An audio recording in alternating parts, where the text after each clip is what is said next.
नाज़रीन, आप देख रहे हैं program live with doctor Shahid Masood sahab. आज वो इस वक्त मौजूद नहीं हैं और उनकी अदम दस्तयाबी के बायस इस प्रोग्राम की जिम्मेदारी आज मुझ पर है। मैं हूं आपके साथ समीना पाशा। और नाज़रीन, आज की अगर हम अहम डेवलपमेंट्स की बात करें तो सियासी मंजरनामे से ऐसा लग रहा है कि आहिस्ता आहिस्ता चीज़ें क्लियर होने की बजाय और अनक्लियर हो रही हैं, या फिर शायद ये एक कदम है आगे बढ़ने के लिए कि 2-4 दिन बाद शायद सादा सूरत हाल वाज़े हो जाएगी कि इंतखाबात हो रहे हैं। अगर हो रहे हैं तो कैसे इंतखाबात हो रहे हैं। आज के दिन की अगर बात करें तो बल्ले के निशान के हवाले से PTI के लिए बड़ा अहम दिन था, जहां पर सुप्रीम कोर्ट में आज समाअत हुई इलेक्शन कमीशन की दरख्वास्त पर। और अगर ओवरऑल आज की कार्रवाई के ऊपर देखा जाए तो ऐसा लगा कि PTI को एक टफ टाइम मिल रहा है, लेकिन बहरहाल अभी समाअत सिर्फ कल सुबह तक मुलतवी हुई है, फैसला आना बाकी है। तो क्या एक्सपेक्टेशन है, क्या इसके कानूनी मामलात हैं, इसके ऊपर भी बात होगी। प्लान बी क्या हो सकता है पाकिस्तान तहरीक इंसाफ का अगर बल्ले का निशान नहीं मिला, इसके ऊपर भी बात करेंगे। और फिर सवाल तो ये भी अहम है कि PTI तो इलेक्शन में जा रही है, उनकी तरफ से ये सारे आज टिकट भी अनाउंस कर दिए गए हैं, लेकिन अब टिकटों के ऊपर भी झगड़े शुरू हो चुके हैं, चाहे वो PMLN की तरफ से झगड़े हों या PTI की तरफ से आवाज़ें हों। लेकिन टिकटों के मामले के ऊपर भी पार्टीज तकसीम दिखाई दे रही हैं। तो ये तकसीम किस तरफ लेकर जाएगी, इसके ऊपर भी बात करेंगे। और कुछ पीपल्स पार्टी की सियासी जो तैयारी चल रही है, इसके हवाले से भी गुफ्तगू शामिल रहेगी आज के प्रोग्राम में। आप सबको खुशामदीद कहती हूँ और साथ में अपने ऑनरेबल गेस्ट से भी आपका तारुफ करा दूँ। खुशामदीद कहते हुए उन्हें आज हमारे साथ प्रोग्राम में मौजूद हैं सेनेटर हुमायूं मोमिन साहब, पाकिस्तान तहरीक इंसाफ से आपका ताल्लुक़ है। सेनेटर साहब, बहुत बहुत शुक्रिया सर आपका। और जहांगीर जदून साहब माहिर कानून मेरे साथ इस वक्त मौजूद हैं, ख़ास तौर पर जो सुप्रीम कोर्ट की हेयरिंग है इसके हवाले से उनके कानूनी जो माहिराना राय है वो जानने की कोशिश करेंगे। आपका भी बहुत शुक्रिया जहांगीर जदून साहब। Thank you. बात का आगाज़ सेनेटर साहब, मुझे आप प्लीज़ अलाउ कीजिएगा, मैं थोड़ा सा जहांगीर जदून साहब से कुछ बातचीत करना चाह रही हूँ कानूनी मामलात के हवाले से ख़ास तौर पर। जदून साहब, जैसे कि आज आपने हेयरिंग देखी होगी, क्योंकि आज तो वैसे भी लाइव हेयरिंग थी, सभी देख रहे थे, लेकिन बल्ले के निशान के हवाले से आज की हेयरिंग के ऊपर आपकी असेसमेंट क्या है? क्या आप समझते हैं कि पाकिस्तान तहरीक इंसाफ बल्ला बचाने में कामयाब हो जाएगी?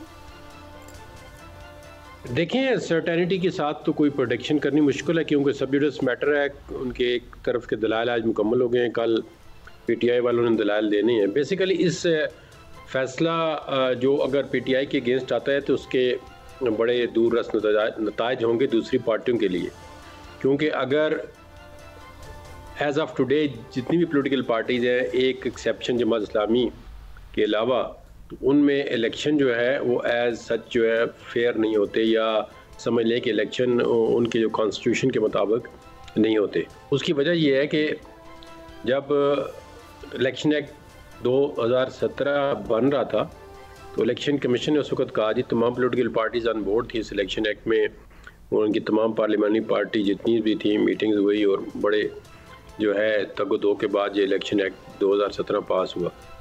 तो उसने उस वक्त इलेक्शन कमीशन एक तजवीज़ दी थी कि जो इंट्रा पार्टी इलेक्शन है, जो पार्टी के इलेक्शन, उनमें हमें सुपरवाइजरी रोल इलेक्शन एक्ट के ज़रिए दिया जाए।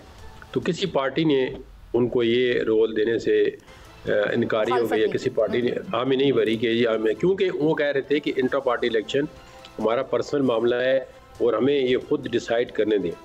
लेकिन इसमें एक बात यह है कि 2017 के एक जो एक्ट में ये बात थी कि जो भी किसी पार्टी का आइन होगा वो उसकी कॉपी इलेक्शन कमीशन के पास जमा होगी, तो वो आइन जो है फिर इलेक्शन कमीशन देख के बता सकता है कि ठीक है एज इट इज़, या इसके अंदर कोई अमेंडमेंट करें आप। तो उस साथ तक तो इलेक्शन कमीशन जो है वो देख सकता है। अब ये अगर सुप्रीम कोर्ट कह देती है कि इंट्रा पार्टी इलेक्शन के ठीक नहीं थे और इलेक्शन कमीशन का स्टांस ठीक है, फिर तो इलेक्शन कमीशन को वो पावर जो एक्ट के ज़रिए नहीं देगी, वो एक सुप्रीम कोर्ट के इंटरप्रिटेशन के ज़रिए मिल जाएगी। फिर वो हर पार्टी का इलेक्शन जो है वो डीपली मॉनिटर कर सकेंगे और सुपरवाइज कर सकेंगे, और किसी भी पार्टी का जो है वो फिर जो बंदा होगा, कारकुनान या कोई भी होगा, तो वो इलेक्शन कमीशन के दरवाजे जब खटखटाएगा तो फिर इलेक्शन कमीशन चाहे खुद या चाहे किसी की डायरेक्शन पे वो उस पार्टी को जो है वो फिर निशान देने के इस काबिल हो जाएगा। यानी सब पार्टीज को फिर आगे जाके इसमें फंसाया जा सकता है अगर कोई इसको चैलेंज कर दे उनकी इंट्रा पार्टी इलेक्शंस को, क्योंकि राइटली आपने पॉइंट आउट किया कि किसी ने भी नहीं इस तरह से कराए होते, सबकी खानापूरी वाले इलेक्शन होते हैं एक आध पार्टी के अलावा।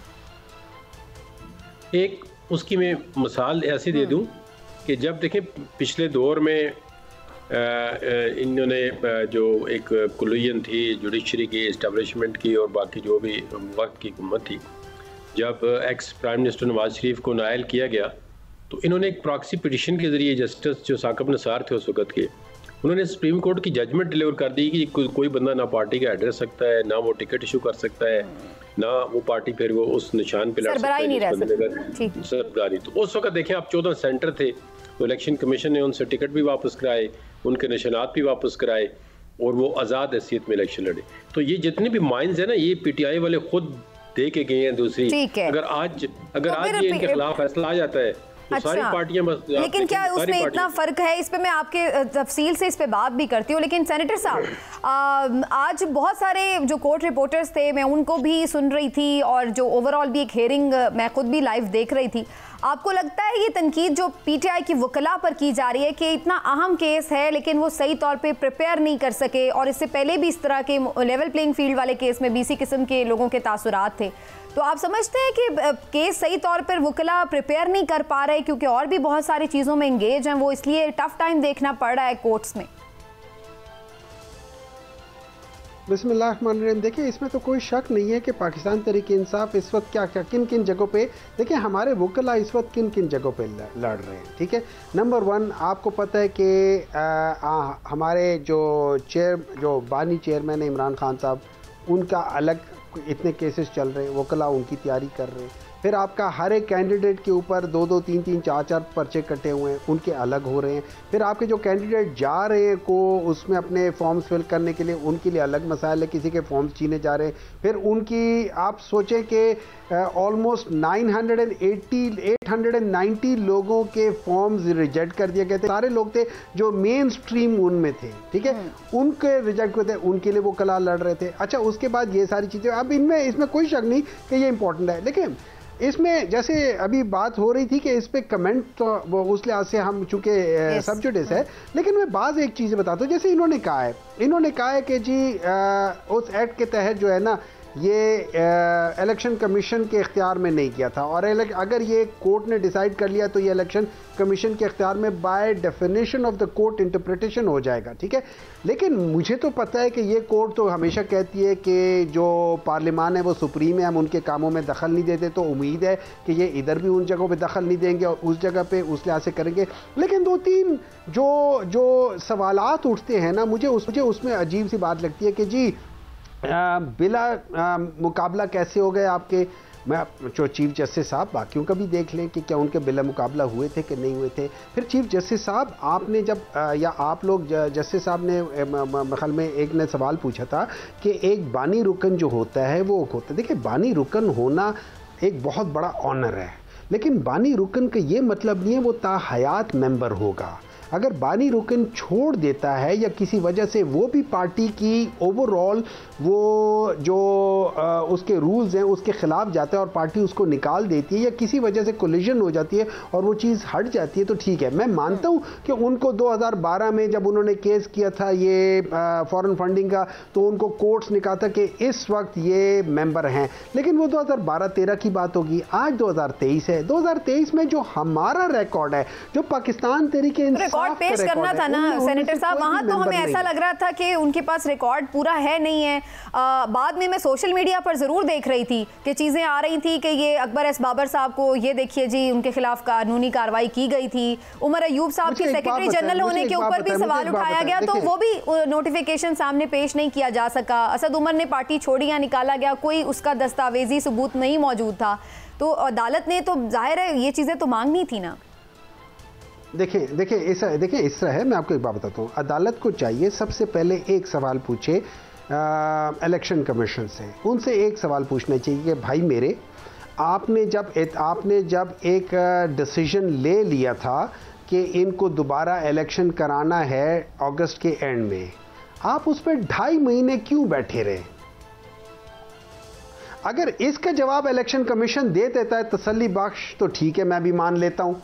लेकिन अगर वो इसका जवाब तसल्ली बख्श नहीं देता कि उसको 2.5 महीने वो उसके फैसले को क्यों महफूज रखा, क्यों नहीं बताया, तो मैं सवाल पूछूंगा कि ये तो टोटल बदनीयती बन जाती है। अब अगर ये बदनीयती बन जाती है आप अच्छे दलाइल कसम खुदा की अगर मैं होता मेरा तो यही सवाल है। देखिए मेरा सवाल ही यही है कि इस पे बेनिफिट ऑफ डाउट जो है ना वो उस पार्टी को मिल जाता है। जैसे जब एक बॉलर बॉलिंग कराता है और अगर लेग ब्रेक अगर उस विकेट से बाहर जा रही हो और क्या कहते हैं एम्पायर ने पहले आउट ना दिया हो, तो बेनिफिट ऑफ डाउट हमेशा बैट्समैन को दिया जाता है कि उसको एक चांस मिलता है। बॉलर तो मुसलसल करा रहे बॉलिंग, तो इस वजह से अगर इलेक्शन कमीशन 2.5 माह एक डिसीजन के ऊपर बैठा रहा है और उसने वो डिसीजन नहीं लिया, लेके जाने दीजिएगा जदून साहब की तरफ कानूनी नुक्ता जो आपने अभी बात भी की कि पार्लियामान ने जो कानून साजी की उसको हमेशा सुप्रीम कोर्ट और खासतौर पर चीफ जस्टिस मौजूदा काजी फायज ईसा साहब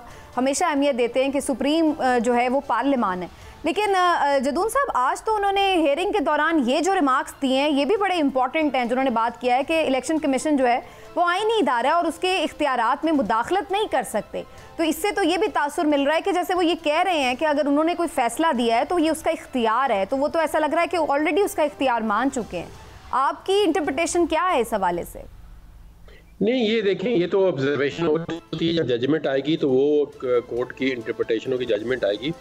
ये तो इलेक्शन कमीशन इलेक्शन कमीशन को जाना चाहिए था इसके खिलाफ फैसले के, क्योंकि इससे तासुर ये नहीं बनता कि इलेक्शन कमीशन खुद पार्टी बन गया है एक तरह से पीटीआई के अगेंस्ट के हर सूरत बल्ला छीनना ही छीनना है। वो तो देखें पार्टी बन चुका है, अब बन गया है, जाहिर है उसने ऑर्डर दिया है, वो अपने ऑर्डर को जो है वो हर जगह पे लेके जा रहे हैं। हाई कोर्ट में भी, सुप्रीम कोर्ट में भी अपने बड़े कीमती वकला जो है बड़ी फीस वाले पेश कर रहे हैं। और ये जितना काम भी हो रहा है ये आपको पता है ये टैक्स पेयर मनी से होता है। अपने तो इलेक्शन कमीशन कोई ऐसा ख़जाना नहीं है जो बाहर से ला रहा हो, तो वो अब पार्टी बन गए हैं इलेक्शन कमीशन। मैं इसीलिए कह रहा हूँ ना कि अगर एक दफ़ा इलेक्शन कमीशन ने ये अख्तियार सुप्रीम कोर्ट ने इनको दे दिया, वो जिस तरह कह रहे हैं, इलेक्शन कमीशन का आईनी इदारा है, इसमें कोई शक नहीं है, लेकिन अगर वो आईनी जिम्मेदारी अपनी पूरी नहीं करता या किसी के साथ डिस्क्रिमिनेशन करता है तो सुप्रीम कोर्ट की तो 20 जजमेंट है। सुप्रीम कोर्ट वाले इनको पर्सनली बुलाते नहीं, तमाम 4 मेंबर आ जाए जी, खड़े हो जाए आके जी ये क्यों किया है, वो क्यों है। तो आईनी दायरा तो उस वक्त भी था, आज तो नहीं है। आईनी दायरा तो पीछे भी था जब आरटीएस बैठा दिया था। और एक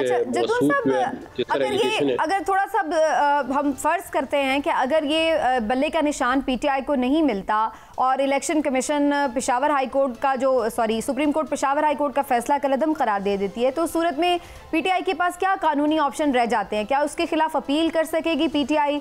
और दूसरी बात ये कि कल मेरा ख्याल है आखिरी दिन है कि वो जो पार्टी के टिकट्स हैं और निशानात हैं वो अलॉट हो रहे हैं, तो ऐसे में इनके पास फिर वक्त तो ख़त्म नहीं हो जाएगा अगर अपील वगैरह में जाना भी होगा तो? नहीं, वो देखें कल हो सकता है इसका फैसला हो जाए, लेकिन अगर बल्ले का निशान ज़ाहिर इनसे लेते हैं तो उनको तो बड़ी मुश्किलात का सामना करना पड़ेगा, इसमें तो कोई शक नहीं है। कानूनी ऑप्शन क्या? आप ये सेकंड ऑप्शन फिर ये एक तो वो आर्डर को रिव्यू कर सकते हैं, लेकिन जब रिव्यू का स्कोप बहुत लिमिटेड होता है, जब एक कोर्ट जो है वो अगर कोई जजमेंट ही डिटेल पता नहीं कब देती है, शॉर्ट ऑर्डर करते हैं नहीं करते, तो इनके लिए मुश्किलात जो हैं वो डेफिनेटली बढ़ जाएंगी। फिर ये इनको इंडिपेंडेंट जो है किसी और के निशान पे लड़ना, मिल के किसी पार्टी के साथ लड़ सकते हैं, वो भी पार्टी पे टिकट किस तरह इशू करेगी, तो ये तो लीगल इशू आएंगे। तो अगर ये आज़ाद लड़ते हैं तो फिर ये इनकी जो रिजर्व सीटें हैं उन पर बड़ा असर पड़ेगा। तो डेफिनेटली ये मैं इनसे भी सवाल पूछती हूं कि प्लान बी क्या है फिर? सेनेटर साहब, हालात तो कुछ अच्छे नहीं लग रहे, लेकिन अगर पीटीआई के पास बैट नहीं रहता है तो क्या ऑप्शन है? प्लान बी क्या है? क्योंकि वक्त भी बड़ा कम है, ये इल्हाक करना किसी छोटी जमात से या उसके निशान पर इलेक्शन लड़ना, ये कैसे पॉसिबल हो पाएगा? आप लोगों ने तो टिकट भी जारी कर दिए हैं अपने उम्मीदवारों के। देखिए, मुझे इसका नहीं पता, मुझे एक चीज़ ऐसा लग रहा है कि ये जो बल्ले का निशान है ना, ये पाकिस्तान मुस्लिम लीग नून को और बाकी वो लोग हैं उनको ये बल्ला से कम बला ज़्यादा लग रही है। इस वजह से ये लोग डरे हुए हैं कि ये एक बला है और इससे हमारी जान सिर्फ इस लिहाज से छूटेगी कि अगर कोई इलेक्शन कमीशन या कोई इस किस्म की चीज़ इनको ये निशान ना दे। इसमें कोई शक नहीं कि हमारे लिए मुश्किल हो जाएगी। मुझे इल्हाक का नहीं पता, लेकिन इल्हाक तो किसी वक्त भी हो सकता है। इल्हाक इज़ नॉट अ प्रॉब्लम। अगर हम इल्हाक कर लेते हैं, लेट्स से हम कहते हैं कि हम कलम दवात के साथ इल्हाक कर लेते हैं और हम उसके निशान पे कर लेते हैं, तो हम उस लिहाज से कर लेते हैं। अब ये इल्हाक का, अब because I am not a lawyer so I do not know that thing, लेकिन मेरा सिर्फ एक दो सवालात होंगे। एक चीज़ है, मैं मिसाल देता हूं कि जब मैं ये मुल्क छोड़ देता हूं और मैं किसी ऐसे मुल्क में चला जाता हूं जिसकी पाकिस्तान के साथ डुअल सिटीजनशिप की ट्रीटी नहीं है, और मैं अपना पासपोर्ट और अपना आईडी कार्ड को सरेंडर कर देता हूं, मैं कुछ अरसे बाद पाकिस्तान में आता हूं और मैं इलेक्शन कमीशन में जाके कहता हूं आप मुझे फॉर्म्स इशू कराएं, मैं नेशनल असम्बली का इलेक्शन लड़ना चाहता हूं, क्या मुझे नेशनल असम्बली के इलेक्शंस मिलने चाहिए? वो मुझे कहेगा शनाख्ती कार्ड दो, मैं कहूँगा मेरे पास नहीं है, वो कहेगा भाई फिर आपको हम नहीं दे सकते क्योंकि आप पाकिस्तान के सिटीज़न नहीं हो। हालांकि मैं बाय बर्थ पाकिस्तानी सिटीज़न था लेकिन दरमियान में चला गया। इसी तरीके से अगर एक बानी हमारा मेंबर है, और ये याद रखे पिछले 12 साल से 2012 से 2013 से लेके जो अभी तक अकबर एस बाबर के साथ लड़ाई है, क्या इसके बाद वो पाकिस्तान तहरीक इंसाफ का मेंबर रह सकता है? एक अकल चाहिए ना, नहीं रह सकता। तो अगर 2011-12 में था तो अभी नहीं है। तो मुझे एक बात बताएं, मेरे रिकॉर्ड में वो मेंबर नहीं है, मैं उसको कैसे एक चीज दे सकता हूं? आपके रिकॉर्ड में अगर वो मेंबर है, आप बिल्कुल मुझे कह सकते हैं कि यार इसको फॉर्म दो, लेकिन मेरे रिकॉर्ड में वो मेंबर नहीं है। तो as far as NADRA is concerned, NADRA कहेगी कि हमारे रिकॉर्ड में आप पाकिस्तानी सिटीजन अभी नहीं हो, तो उस बेसिस पे आपको इलेक्शन कमीशन कभी फॉर्म नहीं देगी। हमने भी उन लोगों को फॉर्म्स नहीं दिए, तो उनका हमारे ऊपर इख्तियार नहीं है। लेकिन सबसे बड़ा मेरा क्वेश्चन इलेक्शन कमीशन से ये है, आप 2.5 महीने क्यों वेट किया? आप हमें अगस्त के एंड में बता देते कि भाई मेरा तुम्हारा दिया है कि आप खुद जाइए थोड़ा सा जाके हेल्प करें वकला की, क्योंकि वो वाकई बेचारे बहुत ज्यादा ऑक्यूपाई है शायद। लेकिन आप दोनों वेस्ट साथ रहिएगा जी, एक छोटा सा ब्रेक लेते हैं, ब्रेक से वापस आकर डिस्कशन को आगे बढ़ाएंगे। सेनेट में भी एक और करारदाद आज पेश कर दी गई है इलेक्शन के इल्तिवा के लिए। तो अभी भी कौन सी वो कुव्वतें हैं जो कि इलेक्शन नहीं चाहती हैं और अभी भी उसको डिले करने के लिए ऑप्शंस क्यों रखे जा रहे हैं, इसके ऊपर जो है वो बात करते हैं। एक ब्रेक के बाद हमारे साथ रहिएगा।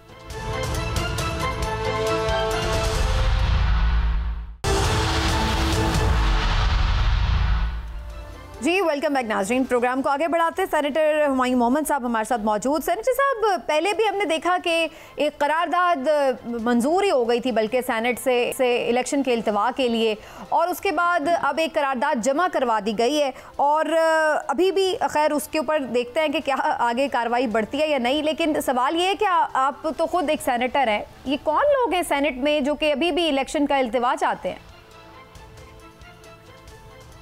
देखिए, इस है कि ये वो लोग हैं जो कि खुलेआम सेनेट के अंदर भी कहते हैं कि हमें हुक्म आया है कि ये करना है।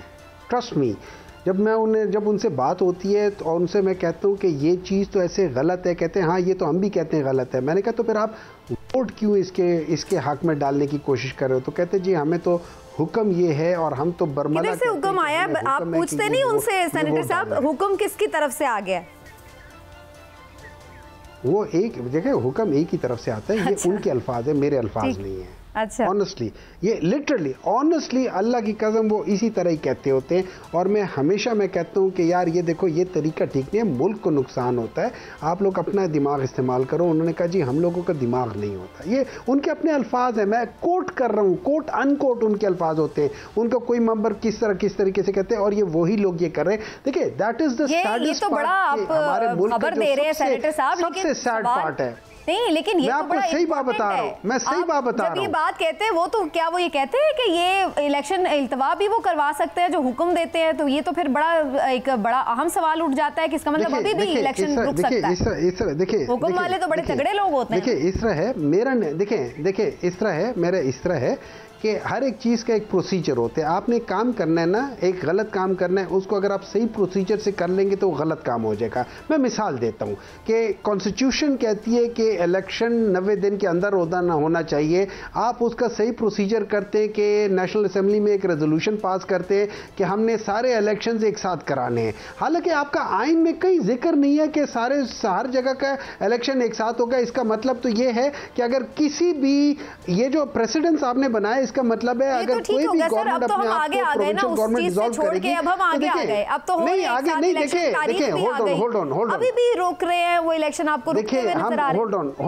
होल्ड ऑन देखिए मैं आपको बता रहा हूं कि ये एक प्रोसीजर है और हम लोग तारीख में एक प्रेसिडेंस काम करते हुए आगे जा रहे हैं। जब हम प्रेसिडेंस कायम करते हुए आगे जा रहे हैं तो आगे के लिए उनके लिए गलत काम करना आसान है, क्योंकि अब वो रेफरेंस दे सकते हैं कि जी नेशनल असेंबली ये रेजोल्यूशन पास हुआ था और उसकी बेसिस पे इलेक्शन कमीशन ने ये कहा था और उसकी बेसिस पे आपकी कैबिनेट ने ये कहा था, प्राइम मिनिस्टर ने ये कहा था। तो अब और इलेक्शन, हालांकि सुप्रीम कोर्ट ने कहा था कि फिर भी कर लो, लेकिन उसकी बात नहीं मानी गई और किसी के ऊपर कोई केस नहीं हुआ। तो ये चीज हम प्रेसिडेंस छोड़ के जा रहे हैं। अब बात ये हो जाती है कि ये जो रेजोल्यूशन पास हो रहे हैं, इन रेजोल्यूशंस का कोई एज सच कोई कॉन्टेक्स्ट इसलिए नहीं है कि ये एक बहुत छोटे लोग हैं। और मेरे ख्याल में जब ये रेजोल्यूशन आ रही है, ये रेजोल्यूशन जब टेकअप होगी और इसके ऊपर बहस होगी, आपको पता है पाकिस्तान तहरीक इंसाफ ने और मेरे ख्याल में पाकिस्तान पीपल्स पार्टी और बाकी लोगों ने भी और जमात इस्लामी ने भी एक रिक्वेजिशन मांगी है, क्योंकि उस रिक्वेजिशन में हम लोग resolution as a big political parties with big numbers हम डालना चाहते हैं कि ये जो पहले जो रेजोल्यूशन गई थी और ये भी रेजोल्यूशन जो है ये इसको हम लोगों ने उड़ाना चाहते हैं, क्योंकि हम लोग जो है ना, इवन चाहे हमारे जितने आपको खदशा है कि ये 8 फरवरी का इंतखाब अभी भी मुलतवी हो सकता है? अगर कोई हुक्म जारी हो रहा है ऐसा, तो ये हो सकता है कि 8 फरवरी का इंतखाब ना हो। देखिए, मुझे इस तरह है कि मैं ये अपनी बीवी को बता सकता हूँ कि ये करना है कि नहीं होना, मैं आपको नहीं बता सकता, क्योंकि अगर मैंने आपको बता दिया तो मेरे ऊपर तौहीन अदालत भी लग सकती है।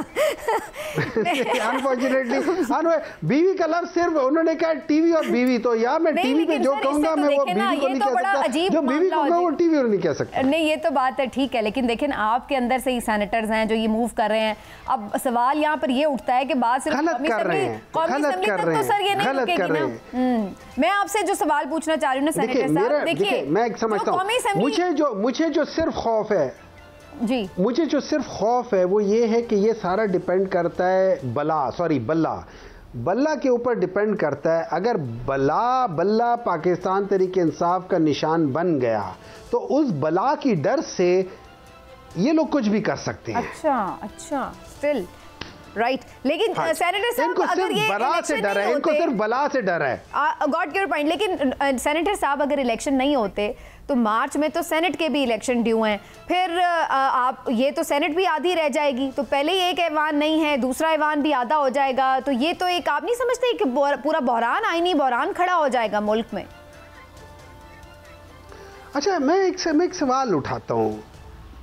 आईनी बहरान तो मेरी नज़र से मार्च से हो चुका है, मई से 14 मई के बाद आईनी बुरहान स्टार्ट हो चुका है। आपकी मतलब 50% से ज़्यादा 75% या 70% ऑफ द कंट्री में तो गैर आइनी हुकूमतें चल रही हैं।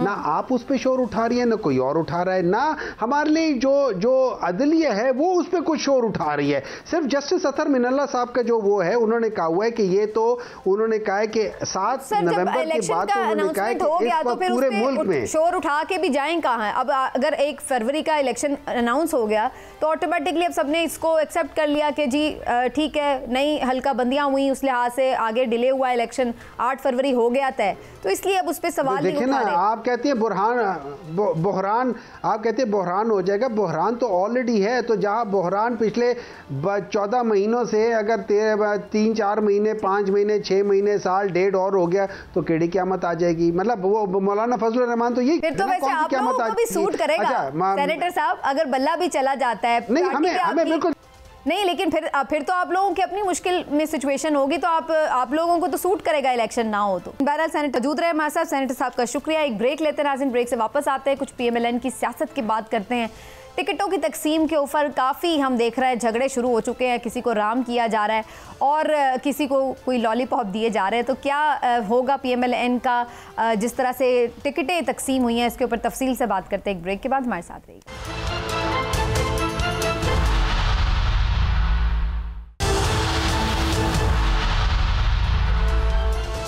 जी वेलकम बैक नाज़रीन। और इलेक्शन के हंगाम काफ़ी सारी खबरें हैं। PMLN ने भी टिकटों का ऐलान कर दिया है, PTI की तरफ से भी आज ऐलान हो गया है, लेकिन उसके बाद एक झगड़ा भी शुरू हो चुका है और पार्टीज़ के जो लोग हैं वो कुछ मुतमिन नहीं है। हमेशा ही होता है, लेकिन इस दफ़ा कुछ ज़रा ज़रूरत से ज़्यादा हो रहा है। उसकी वजह यह भी है कि PMLN को तो बहुत सारी टिकटों पर एडजस्टमेंट भी करनी पड़ी है सीटों के ऊपर। इस वक्त मेरे साथ मौजूद है जनाब शहजाद हुसैन भट्ट साहब, ब्यूरो चीफ GNN हमारे साथ। इनसे ज़रा इंटरनल खबरें पूछते हैं, इनसाइड स्टोरीज के क्या क्या चल रहा है, कौन किसके हक में दस्तबरदार हो रहा है। लेकिन इससे बेशतर कि हम जरा PMLN पे आए, जो कि ये बात हम जाने से पहले ब्रेक पे कर भी रहे थे कि PTI को अगर बल्ले का निशान लेस पोज नहीं मिलता कल और फैसला हो जाता है, बल्ला छिन जाता है, तो सेकंड ऑप्शन के तौर पर क्या ये भी काबिल अमल चीज़ होगी कि PTI किसी के साथ इल्हाक कर ले, किसी और एक निशान पर ही लड़ ले? देखिए, आप सबीना बिल्कुल दुरुस्त कह रही हैं। आज जो चीफ जस्टिस पाकिस्तान के रिमार्क्स जो थे, उससे जो पेशावर का फैसला था उसके बाद नज़र आ गया था कि बल्ले का निशान जो है वो तो अब कभी इम्कान हो गया है। लेकिन आज की जो हेयरिंग है उसमें जो 50-50 मैं समझता हूँ अब ये बात चली गई है। जब उन्होंने ये फिक्रा कह दिया ना कि फैसले में सुकम है और पेशावर हाई कोर्ट के फैसले में सुकम है, चीफ जस्टिस ऑफ पाकिस्तान ने जब ये बात फरमा दी है तो उसके बाद फिर 50-50 पे आ गया।